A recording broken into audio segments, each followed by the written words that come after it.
Hey guys, today we're going to be swapping out the Romeo Zero on the SIG 365XL. This is the original Romeo Zero that I had on the gun, and we're going to be switching it to the Romeo Zero Elite. It comes with a metal housing that can go over the top of the Romeo Zero, and the lens in the Romeo Zero is actually glass now as opposed to the plastic in this one. And they've also infused a polymer with another material that's supposed to make the polymer stronger as well in the Romeo Zero Elite. It still has the tiny little buttons here in the inside of it to turn it on, but it also has a tap to adjust the brightness settings as well. So instead of having to keep poking your finger into this tiny little spot right here and trying to turn the thing on, you can tap the housing and get it to come on brighter and then go back down as well.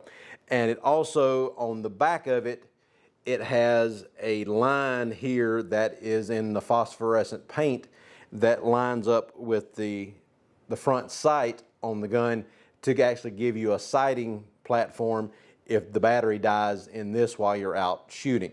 This one comes in two different reticle patterns. This one is just the standard 3 MOA dot, and then it also comes with one that is a 32 MOA circle with a 2 MOA dot in the center, and you can either use it with just the dot, just the circle, or the circle and the dot combination.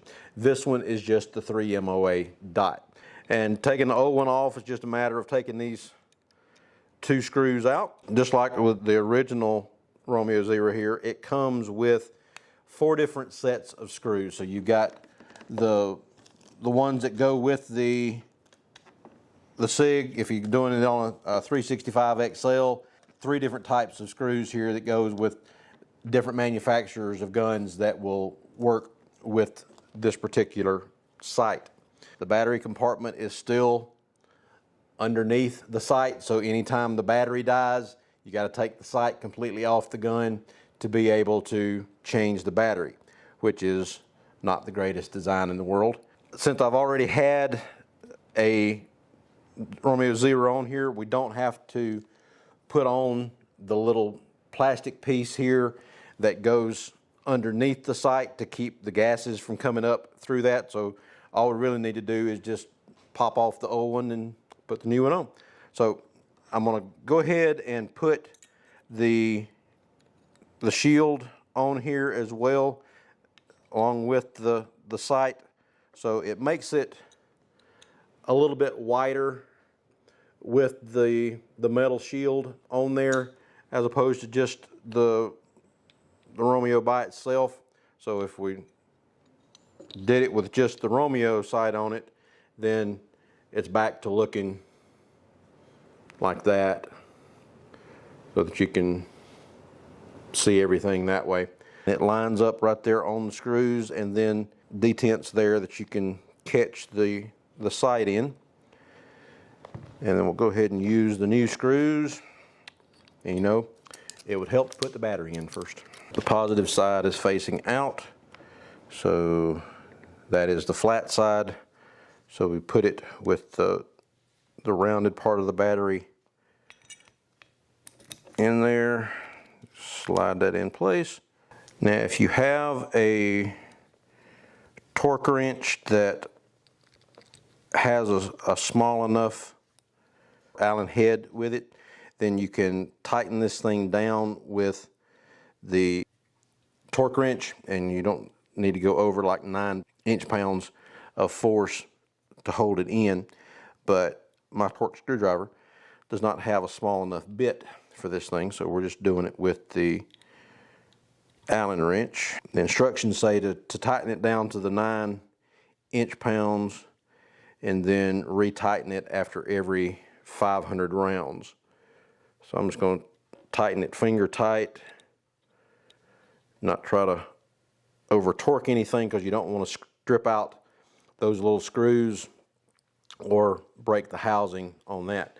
So right now the laser sight's already turned on. Now it doesn't say in the instructions here about the tap, whether it works with the shield on it or not, so that may be a limiting factor for that, the touch activated programming.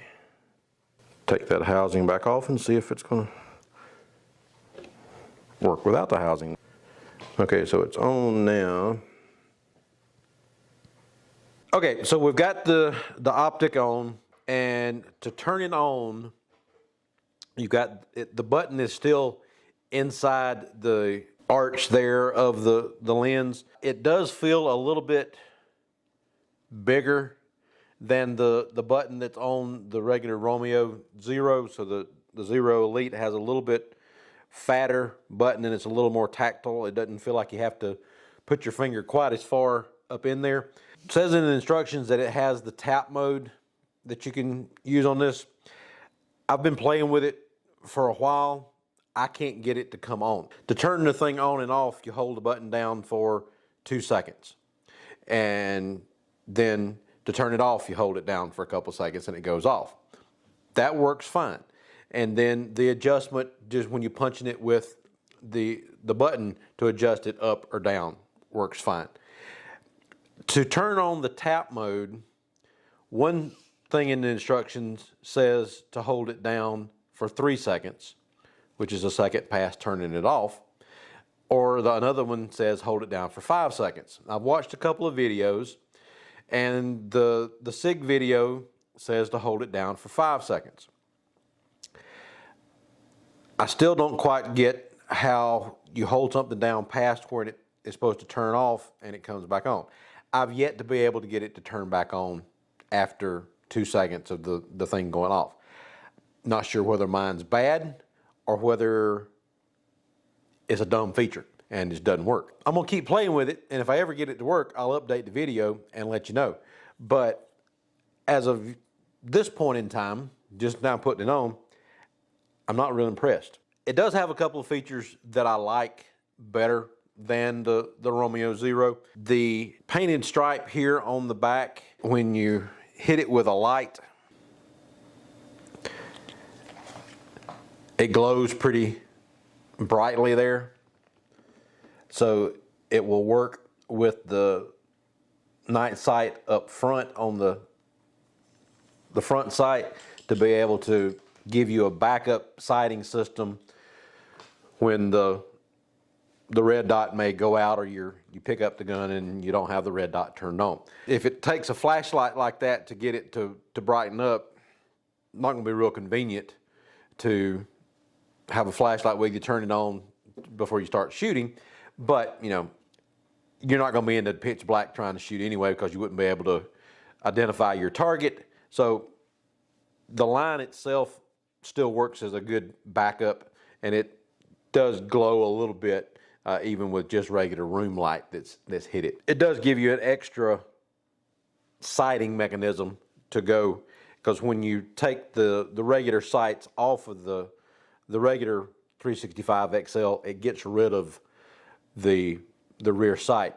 On some of the newer versions, like the Spectre Comp version of the 365XL, they've got the plate moved up a little bit so it leaves the rear sight intact, and then you mount this in front of the rear sight. But the original 365XLs, you lose the rear sight when you start to put one of these on. Go ahead and put the gun back together, take it out in the range, and get it zeroed.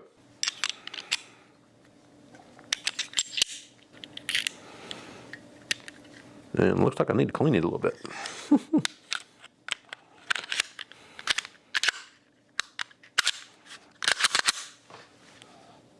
Started out, I was hitting a little high. I mean, it kind of went a little bit all over the place, because the adjustment on it almost seems a little counterintuitive as far as whether you should be going up or going down with it. So I finally got it centered up here where I need it, and we're hitting in here with the shots now, and we'll run some more rounds just to verify that. But we'll go ahead and mark the ones that I've got here on here already. So let's put a few more rounds through here and make sure we're we're zeroed where we want to be. So I think we've got it adjusted where we want to keep it. Let's just shoot a little bit more just to verify that.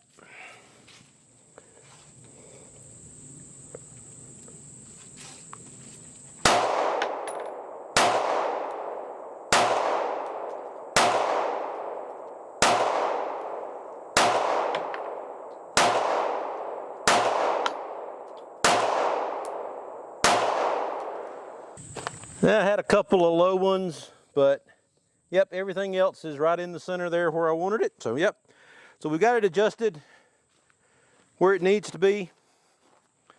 I mean, I've got it adjusted to about a 10-yard zero. So you're really not going to be much more accurate than that with the red dot. It's got the 3 MOA dot on it. So I mean, it covers, even with it on the lower setting, at 10 yards, the red dot just about covers the bullseye down there on the target itself. But when you're adjusting this, your windage is here on the left side and the elevation is here on the top. And you're just putting that in there, and you turn it to get it to go up or down depending on which way you want it to go. Counterclockwise is supposed to be dropping in your point of aim, and clockwise is supposed to be raising the point of aim. So you can just look at your dot and just get it out there to where you want it to be, and just get it adjusted to that. Then your sights are not going to be, or they're not going to co-witness with the red dot. There's actually a warning that says if you try to co-witness your sights with the red dot, there may not be enough elevation to actually be able to get that much elevation out of it. So you just pick a spot that you want the dot to hit, and then you just adjust the sight to there, and you keep that dot on the sight, on that part, and just work it from there. So overall, I like this one a little bit better than the Romeo Zero, mainly because of the extra backup sight there. And then I like the glass lens. It's a little bit clearer than the polymer lens on the other Romeo Zero. And then just the extra protection of the metal shield. I like that. And you may not need it. It may hold up fine without the metal around it. They've got the carbon infused polymer. What they make this out of now is it's supposed to be tougher than the regular Romeo Zero. But a little extra protection never hurts anything, and as long as it doesn't affect being able to put it in a holster, should be good to go. So the Romeo Zero Elite from 6 Hour, I think it's be a good sight for you. There's still a couple of things about it that doesn't exactly work as advertised as far as that tap function. I haven't been able to get it to actually work like that. And if you've got one and you know how to make it do that, put it down in the comments to pass along the wisdom there. Check out doubleeaglegunworks.com, like and subscribe down at the bottom, and we'll talk to you later. Thanks. Bye.